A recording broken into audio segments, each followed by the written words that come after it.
First of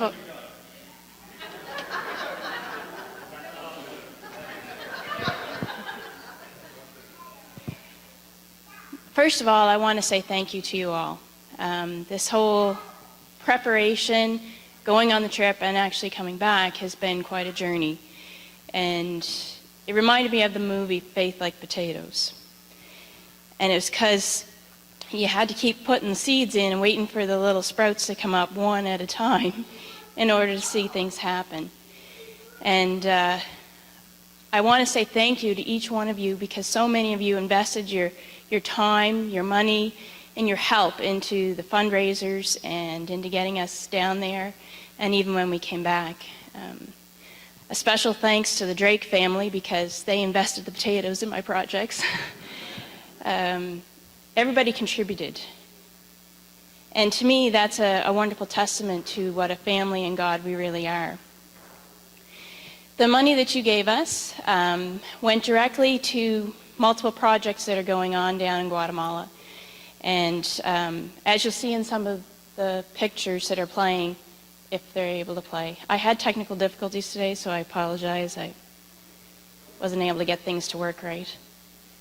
The schools are in building process, all of them. And so the policy there is that they don't go into a community and build a school unless the community invites them and gives them the land. And they've, to date, had so many communities ask them to come that they can't keep up with building the schools. So this school that you just saw is one that's in the process of being built. And you'll see a picture of a guy at some point working on the stairs. Like, he was actually building the stairs in cement while we were there. And this is the school ground that we worked at. We were actually cleaning up the playground, the garbage, and a ton of rocks. We moved a lot of rocks. Anyway, so your money went directly to putting on an addition to that school. You can kind of see the rebar in the background. As well as we're going to be building sewing labs for the older girls so that they can learn how to sew for income. The whole policy of the mission is that they're teaching life on godly principles. And so the godly principles and instilling a relationship, a personal relationship with Christ, and then giving them life skills so that they can do well in life themselves, because that's something that they're not aware of, or able, I guess I should say. And you can see the fruit in that, because in the first school that they had, they now have kids that have graduated out of their programs and are now principals and teachers and shoemakers. And they are coming back into those communities and teaching the other kids. And we heard several of their testimonies about how when they first started coming to the school, they came because they were getting fed food. The schools that they now feed 1,500 kids a day. So the kids would come to school because they would get a meal. But then they got loved, and that was something they hadn't experienced before. And a lot of them, they didn't even get food at home. So the initial hunger was physical and then spiritual. And what happened was that those kids went home and were such on fire because, one, they felt good, and two, they were able to share the love that they had experienced. That started changing their families. And so many, each time we went to a community, a father would step out, whether it was in the church, the school, or just in a home, and say, because my kids were blessed by a sponsor family to help them stay in school, and by going to the school and being fed the word, they came home with something we never saw before, and we wanted that. And that's how the ministry began. They went, the adults started coming to Les and Rita Peters in their kitchen and asking, what is it that you're giving our kids? And so that blossomed from being in their kitchen and a handful of people and 35 kids in school, to now they have 1,500 kids in school, 7 schools, and 3 churches with over, it was 750 people per church.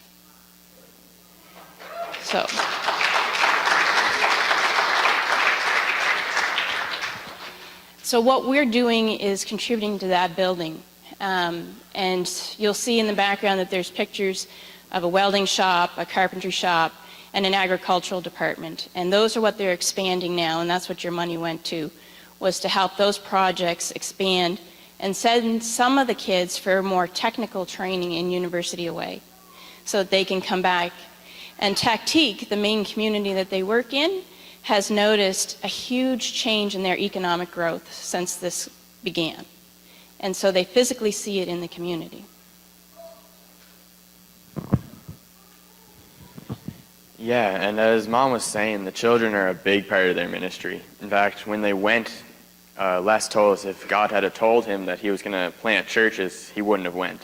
He didn't go to be a pastor. They went to be teachers. And so they just went to teach and not really work on the adults. And to them, the children are the foundation, not the adults.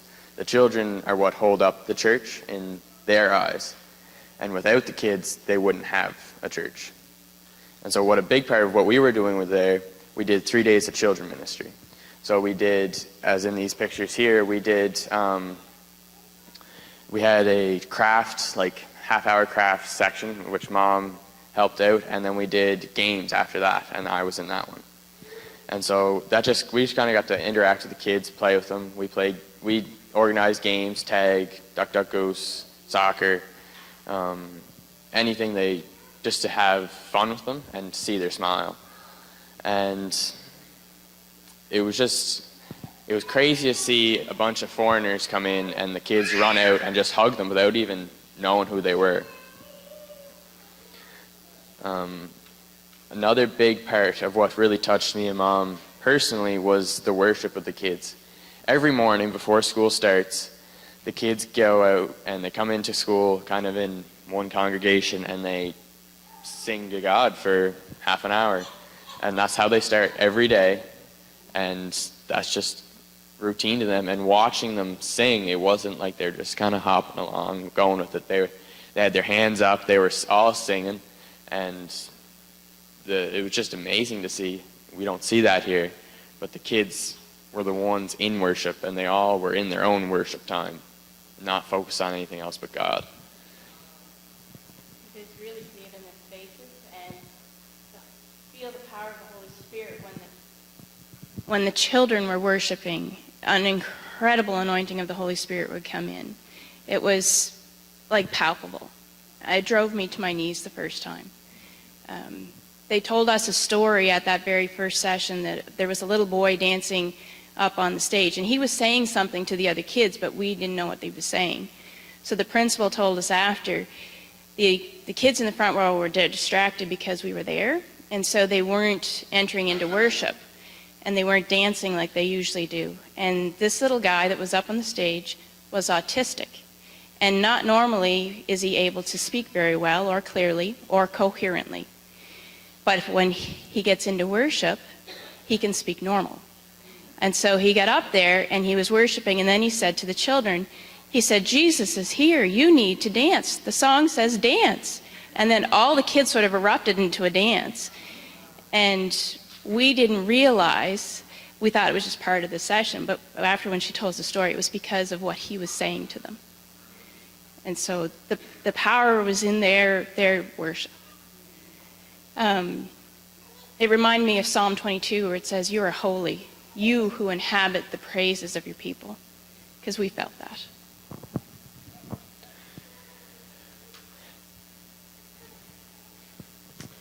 So another big part of what we had to learn while we were there was just about Guatemalan culture and how they kind of view things in their eyes. Relationships kind of are the foundation of what it is to be Guatemalan. And it's very important to them that when you walk into a room, you greet everybody in the room.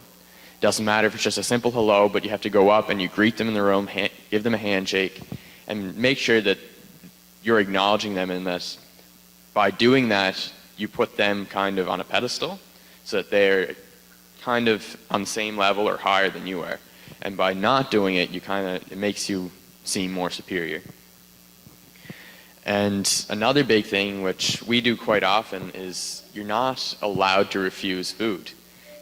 To them, food is money. Money is food. That's what, to them, they don't have anything else but food. And if they even have that, it's very minimal.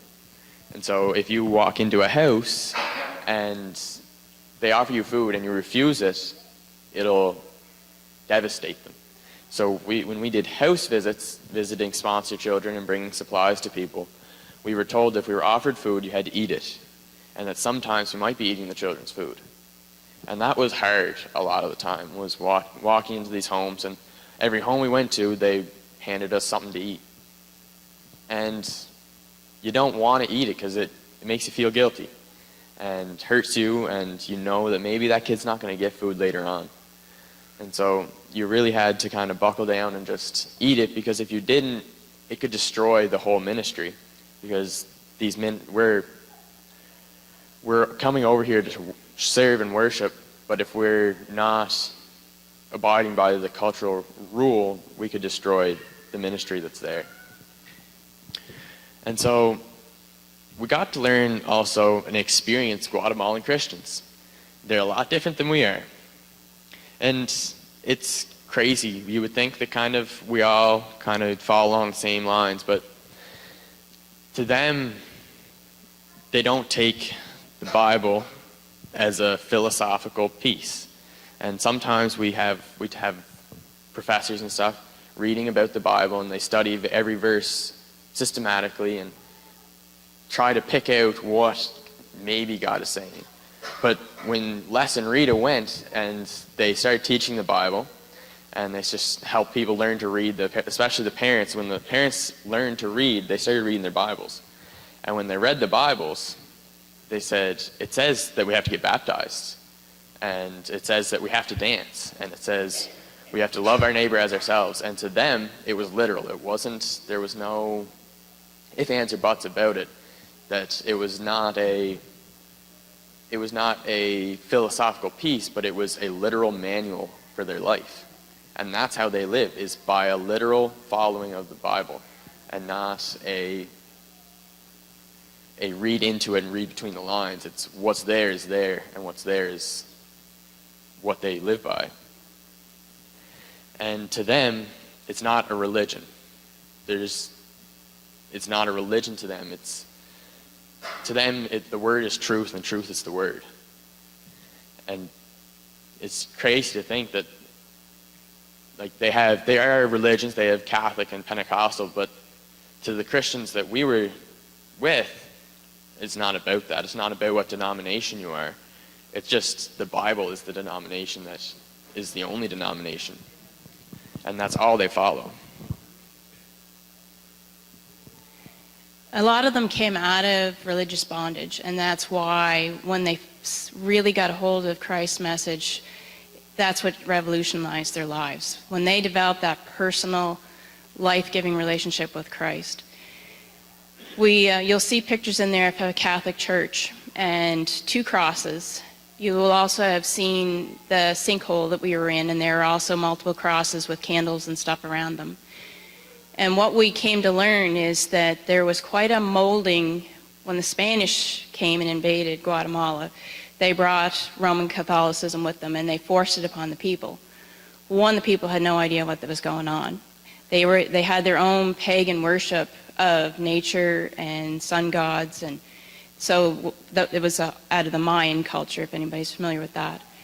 So instead of developing relationship, they merged Mayan pagan worship with Catholicism, and the symbolisms are in all the churches.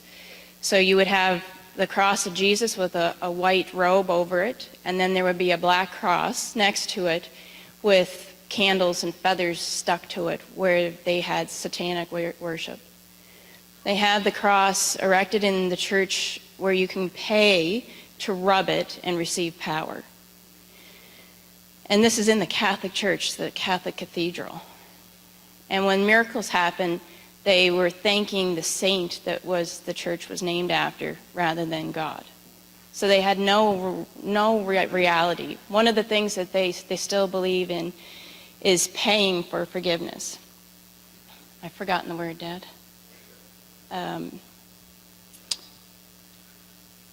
Well, it's not they had to pay, and so this church was on a mountain, and they would crawl on their hands and knees all the way up, and someone would be whipping them with a branch, and then when they got to the top, they would pay indulgences, huge sums of money for forgiveness.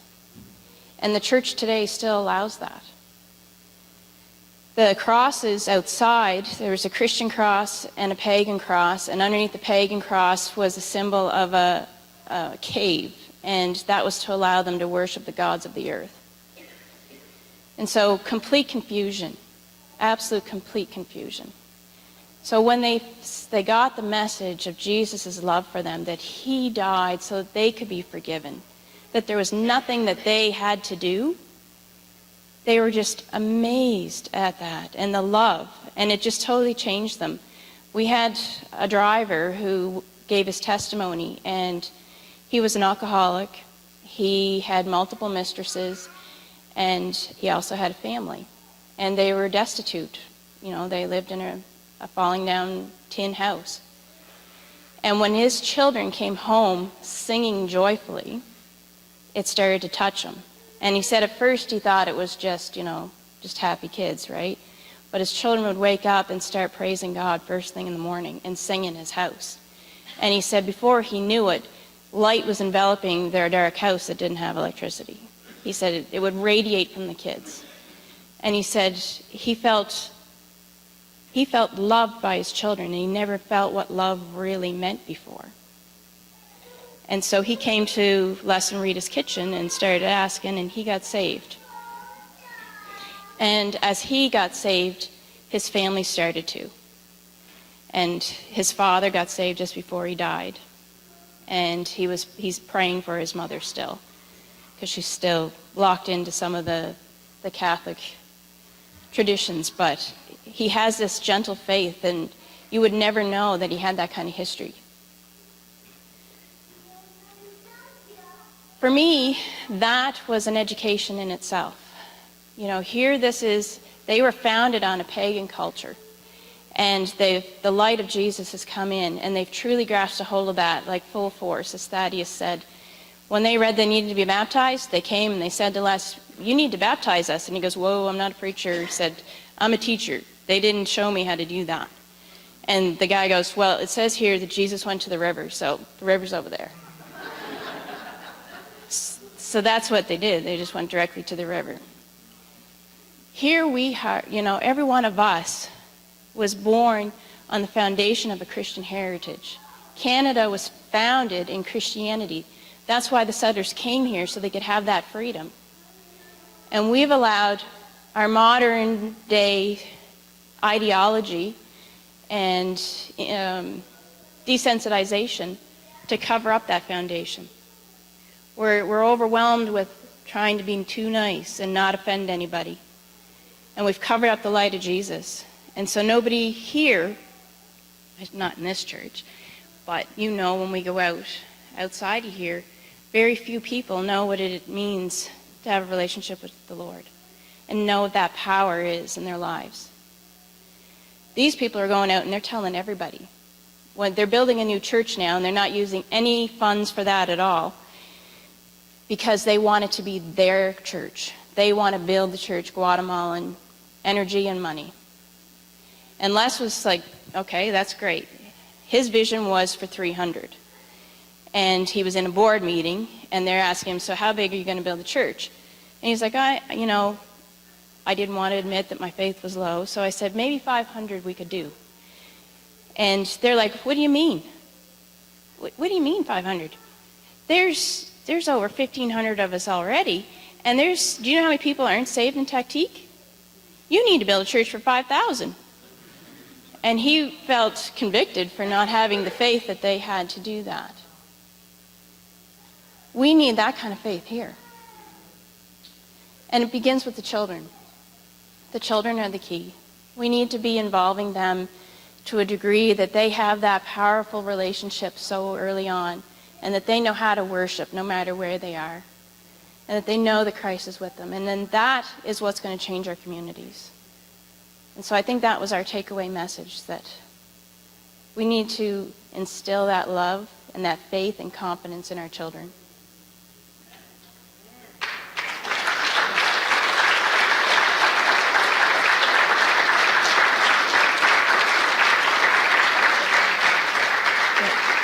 Did you have something else you want to say?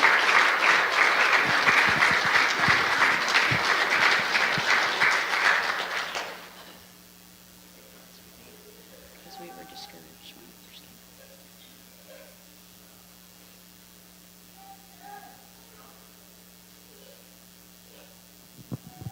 When we came back, I was a little discouraged with that challenge. How do you do that?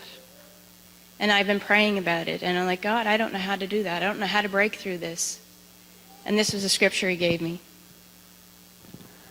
I have said these things to you, that in me you will have peace. In the world you will have tribulation, but take heart, I have overcome the world.